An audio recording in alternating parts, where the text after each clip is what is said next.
Hinesville, Part 7. The four endured over 2 hours of video to watch the interrogations. They wandered upstairs and found the two sleeping on Cooper's couch. Knowing they had not slept in weeks, they didn't want to disturb them, and Nate volunteered to stay and make sure they were all right. They stood under Cooper's carport discussing extensively what they had just watched and how impressed they were. "Yeah, I overheard the sheriff talking to a couple of the police chiefs in the county, neither of which was Chief Sandusky from Hinesville, and they all agreed they were waiting until Foster and Martin were able to come back to full duty. With that many departments involved, how are they going to do that?" Ben was beginning to wonder how widespread the viewing of the videos was. He and his team knew it rapidly spread through the federal levels, so it wouldn't be that far of a stretch to think some of the local sheriffs and chiefs had seen it. He also didn't realize how much influence his agency had on the local departments. "I heard this, too, and from what I understood, it was a collective agreement with all departments involved," Lane interjected as the group stood in a circle near the center of the carport. "Don't tell them this." Nate was stern as he looked seriously at the men. "They might think it has something to do with what they just went through." "How do we know it's not related?" Lane appeared to be playing devil's advocate. "I talked to the people I know in the upper federal levels," Ben interjected as he glanced around the group, "and no one ordered this. It was strictly done by that particular agency. Plus, they've been talking about doing a multi-agency major case squad for the last 6 to 7 years. Mason looked out at the group and crossed his arms. "Listen," Nate interjected and knew they needed to conclude the current discussion before something slipped. "Y'all get home, and I'll stay here to make sure they sleep all right. I'm going to turn the ringer off on his house phone, so call my cell if you need anything." "We got it." Ben took a few steps toward the driveway, and the three walked to their vehicles. The bunch left, and Nate went back inside to check on the two. They were still sleeping soundly on opposite ends of the couch. Nate noticed their feet were intertwined and figured the reason they could sleep is they knew the other was safe. Nate soon received a text from Ben. "He wants us to work on Mason." "That shouldn't be a problem, but I suggest we wait until we start in Midway," Nate quickly shot back. Ben had a quick answer himself. "I don't think he'll have a problem with it. I'll let you know tomorrow." Nate easily decided to let them sleep as long as they would, but Vivian woke about an hour later, and both of them decided to let Cooper sleep while Nate took her home. Nate walked her up to the house just to make sure she got in all right. "Are you going to be okay, Viv?" Vivian unlocked the door, walked into her kitchen, and grabbed a bottle of whiskey out of one of the cabinets. She considered the question, taking her time to answer. "I'm getting better." Nate watched her as she made her way to the table. He had been concerned about her since this all started. She was stubborn and wouldn't let her pain show. It was the one thing he had learned about her through the years. He sat down with her at the table and watched as she poured 2 glasses. He accepted, and they began to sip on the whiskey. Nate looked down at the table as he spoke. "Should you be drinking that with your meds?" Vivian chuckled and shook her head. Nate was always looking out for her. "The only thing I was still taking was for the pain, and I stopped taking it a week ago." Nate nodded but still looked concerned. "Are you feeling good enough for that?" Vivian shrugged. "I can't take it forever." "No, you can't." Nate finished his glass and poured another. Vivian sighed, and Nate knew she wanted to say something. He could see her thinking. "Nate, I have a bad feeling about all of this." "That's normal, I mean after what you went through." Vivian shook her head. "No, this is different. It feels unfinished. If you ever need anything, you better not hesitate to let me know," Nate insisted. He watched a few tears fall and knew the pain she was feeling wasn't physical. "I'm going to call Lane tomorrow, and I'm going to treat him to lunch for his birthday." Vivian poured herself some more and took a big sip.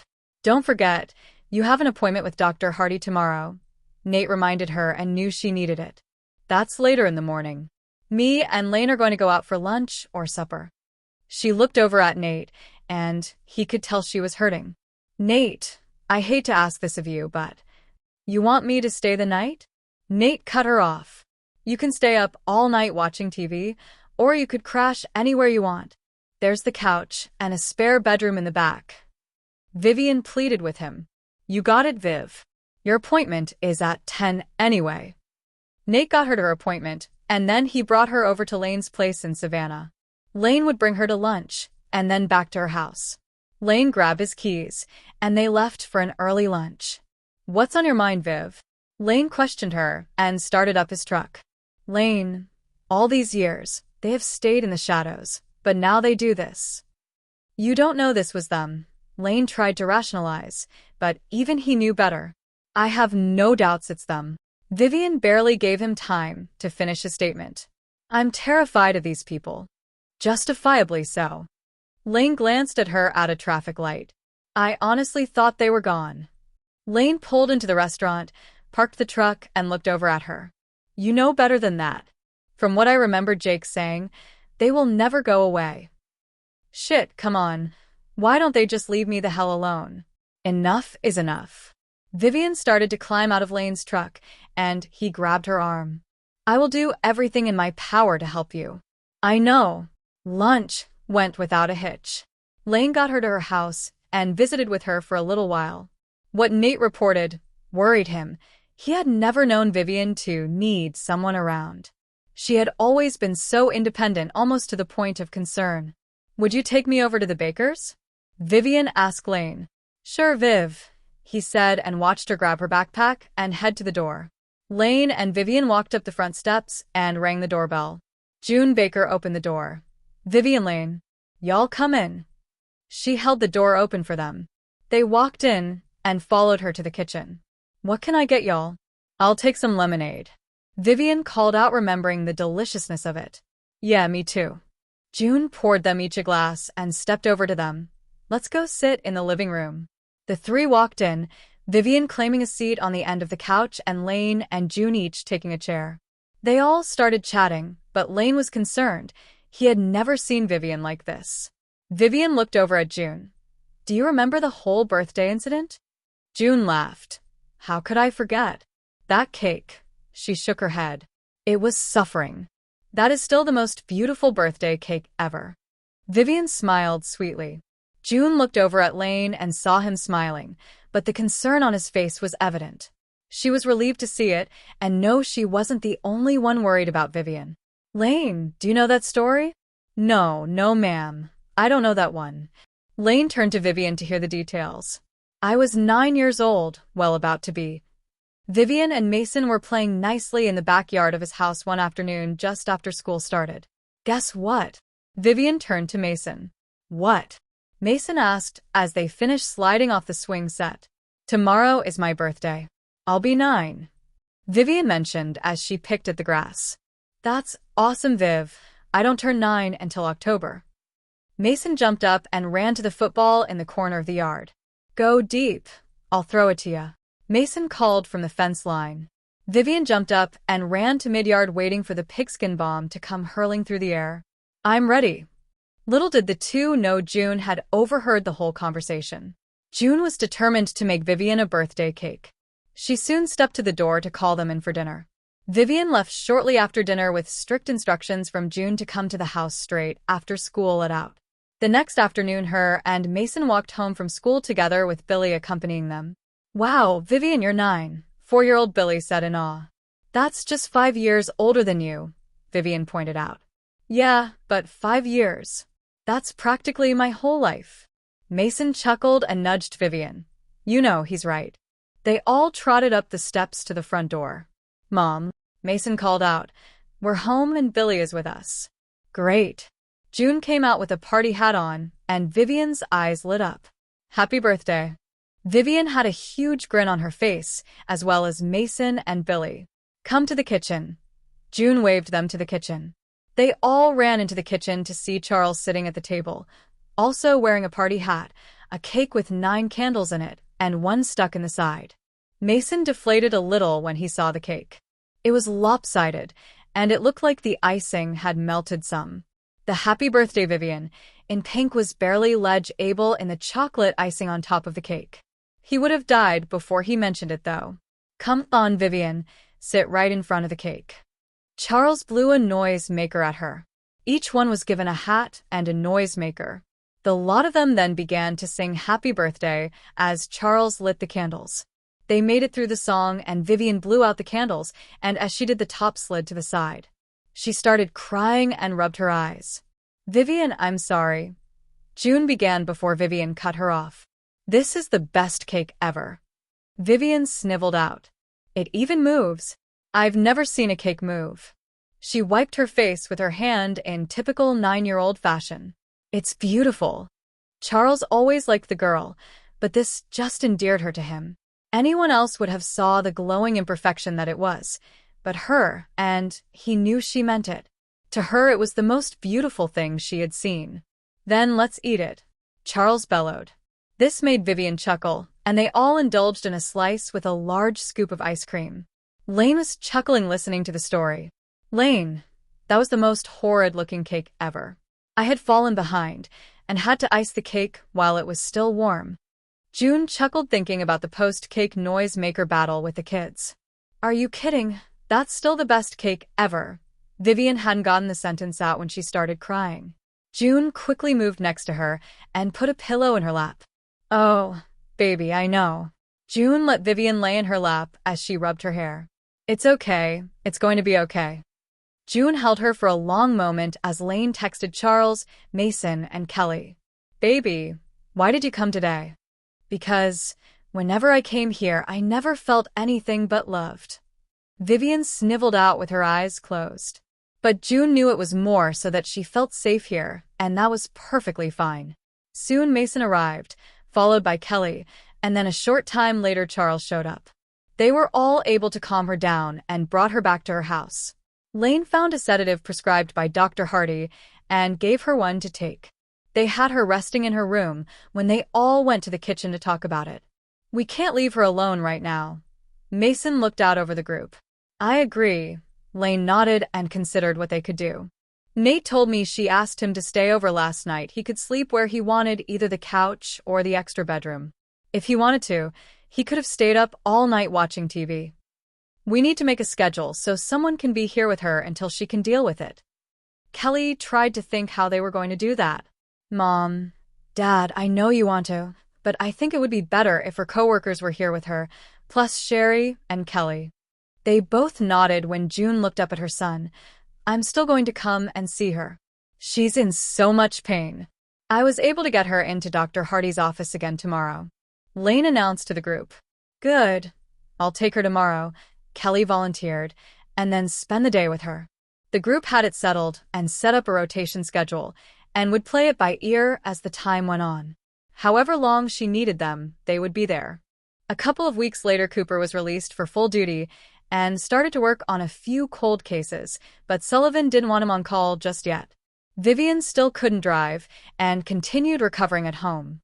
She, Kelly, and Sherry had a few girl days. The ladies knew Vivian was going stir-crazy at home. But a few weeks later, Vivian, too, was released to go back to work. Vivian walked in, was greeted by her coworkers, and they were happy to have her back. Sullivan stepped to his office door with a smile just as she walked in. "Martin, Foster," Sullivan called them over to his office. "It's good to have y'all both back." Sullivan watched them as the two walked into his office. "Now, go clean out your desks." He turned and grabbed 2 boxes. "What?" Vivian was shocked as she took her box. "You're moving over to the major case squad." Captain Sullivan grinned. "Over to the command center in Midway, which opens today." "Captain, we hate to leave your command," Vivian somberly admitted, thinking of all the time she spent working for him. "Good." He chuckled and stepped to the side of his desk. "You're not. You two made me look so good. I'm coming with you." The two laughed, and Cooper grabbed his box to fill with personal belongings. They completed the task of cleaning out their desks and walked back over to Sullivan's office. "Clean out your unit, too. You'll each have a new one." Sullivan threw them each a set of keys. "Press the button until one chirps at you." They looked at each other and walked outside. Cooper kept pressing the panic button until a black SUV started chirping. "No way." Vivian ran over to the brand new SUV. "Dude, this is sweet." She began to press the button on hers, and the SUV next to Cooper's began to chirp. "This is awesome." Cooper agreed as he opened the driver's door to his unit.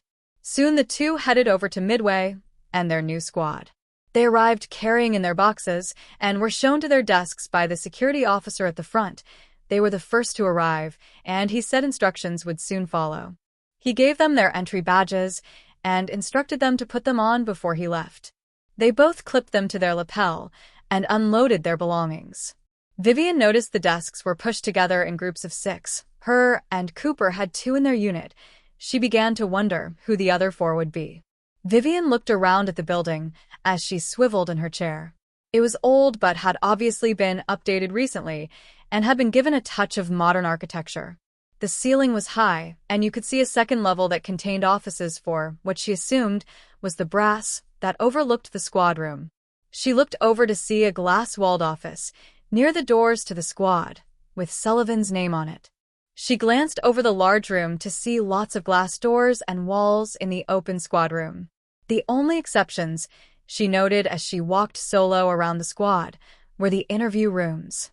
They were cinder block with a viewing room on one side and a one-way mirror between. There was also a cinder block wall that separated the squad room from a large hallway. She wandered out alone and walked into the hall. She opened the first door and discovered a large conference room. It had all the bells and whistles of electronic equipment. She continued down the hallway and found 4 more conference rooms just like it. She opened the door to the auditorium and poked her head in. She saw some people preparing for something and quickly ducked back out. She found several more offices in the back for support staff and techs. She had even discovered a full lab that would be dedicated to the squad. She wandered back down to the squad room and found several other officers arriving. Mason soon showed up, and his desk was situated next to them. He, obviously, was in their unit. A short time later, Ben and Nate walked in, and they rounded out their group. This struck her as curious, since their units were laid out for 6. Does anyone else find it odd that we're a unit? Vivian questioned as she finished organizing her desk. Don't get me wrong, I'm pretty stoked, but it still seems odd. It is. Cooper agreed and rocked back in his chair looking at everyone. Yeah, but we've worked together a lot, Nate pointed out with a grin. Yeah, Vivian agreed, but her gut was telling her different. She had worked with a lot of people on a regular basis. After all of the officers involved in the major case squad arrived, they were all called to the large auditorium she had noticed earlier. The poker crew walked in and claimed some seats about midway between the exit and the podium. The lights over the seats were dimmed, but remained bright over the stage area. Soon Major Myers walked up to the podium. They were given a welcome speech, congratulations, and advised to head back to their desks for a welcome packet. Vivian watched as about 75 investigators began to file out of the auditorium. She immediately noticed Lane. Lane. I finally get to work with you again. Vivian walked over and gave him a warm hug. It'll be fun. Maybe we'll be assigned to a case together. Lane agreed as the 2 walked back to the squad room. Each officer returned to their desk to find a large envelope and a box of equipment with their name on it. Cooper looked at his. Detective C. Martin Unit Number 7 was emblazoned across the front in black Sharpie marker.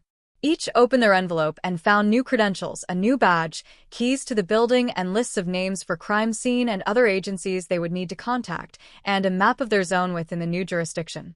The box contained a new portable radio, a new cell phone, a new laptop computer, and other odds and ends they would need. Where's our area?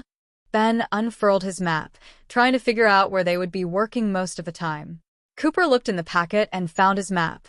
We run from Fort Stewart to the state line northward, cutting Savannah in half. That's a big area. They must overlap. Vivian opened up her laptop and fired it up. The Savannah detectives soon walked over to join the crew. All right, you guys, welcome to Savannah. Lane had a big grin on his face. We'll get to work together. Vivian smiled. We sure will, Viv. Lane grinned and shook the men's hands. Their cruise area was overlapped by 3 other units. They were able to meet them all, and Vivian was excited to get to work with all of the new people. They all looked forward to working in new areas, but there was still a nagging feeling there was more to this. Her mind kept drifting back to her beatdown, so she got up to grab a cup of coffee, and Cooper followed her. Ben watched as Mason stood up to check out their new digs. Nate looked over at Ben and nodded. Ben stood up and walked over to where Mason was. Come talk to me, just for a minute before you wander off. Sure. Mason responded and followed him to a viewing room. What you got, Ben? Mason was a bit concerned by his friend's behavior. I have an offer for you, Ben began, and sat on the edge of the table. Do you remember the first task force we worked on? Mason thought back. Sure. The rash of bank robberies in the area. We were all on the task force. Well, everyone but Nate. Nate opened the door. Yeah, I came a few years later and joined the poker crew a few years after that. Mason had a bad feeling about the direction of the conversation. Get to the point, guys. This is a little uncomfortable. We're not FBI, Ben stated with a matter-of-fact tone, as Nate stood next to Ben. Mason became angry. What in the hell do you mean? We're paid by Uncle Sam, just not by the FBI. Nate explained, knowing that Mason would put two and two together. We want all of you to come work with us, and we're going to recruit Viv and Coop, but we're going to wait for a while because of the crap they just went through. Ben watched Mason's reaction. What the other agency did was unnecessary, and now has delayed any attempt at trying to get them to join up with anyone. They could visibly see Mason's blood pressure rise. Did either of you have anything to do with what happened to Viv and Coop, or do you know who did? We, and the agency we work for, had nothing to do with what happened to them, Ben insisted and stood back up. We never would have let that go on, Nate added and crossed his arms as they both pressed Mason. Why didn't you stop it? Mason was seething, figuring they could have done something. Nate recalled the frantic search for the two just a few short months ago. We couldn't. We did everything we could, just shy of putting them in witness protection to keep them from it. We were even told we could escort them to the location and wait until they were finished. But the agency in charge misrepresented themselves and then prevented us from following by cutting two of our tires. You could have done something if you're who you say you are, Mason retorted quickly, and they could see he was still angry. Why do you think we got the call when they were located? Ben interjected. Our people were the ones who found them. That other agency didn't call us. We believe they were never going to call. Viv and Coop were exposed to the elements for approximately 18 to 24 hours. Obviously, you're telling me this for a reason. Mason was still angry with them, but wanted to get to the point. We want you to come work with us, too, Nate said as he leaned against the wall. What do you mean? Leave here? Mason was shocked. Ben looked down but glanced back up at him. Eventually, but that won't be for a while.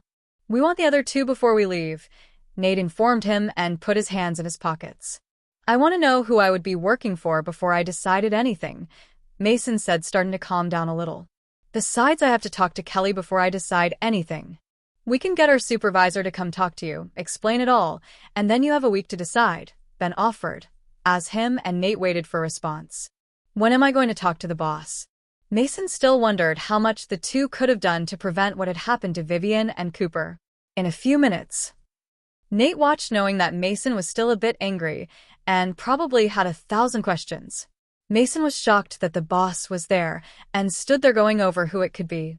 Was this permanent task force set up for Viv and Coop? Ben said as he sat back on the edge of the table. In a sense. It wasn't set up, but it was pushed by key players, and it was for the three of you. Mason, realizing the gravity of what was going on, leaned against the wall. You have that much pull? He watched as Nate and Ben nodded, and Ben looked up at him. Our agency does. Mason conceded, mostly out of curiosity. Let's hear the pitch. Nate smiled and opened the door to call someone in. Mason looked up to see who it was, and was floored. Are you shitting me? Vivian got to the coffee pot and poured herself a cup. Cooper was right behind her and grabbed a cup. He seemed to be hovering around her lately, and it made her feel like he was up to something. She dismissed the thought and credited it to the stress of what she went through over the summer. She returned to what was going on around her. How did the poker crew, minus Lane, end up on the same team? That was too much of a coincidence for her to take it as chance. Not that she was complaining. She watched as Cooper poured a cup of coffee and put in some sugar in it. I have the same feeling that you do, Cooper whispered to her as he sipped the cup.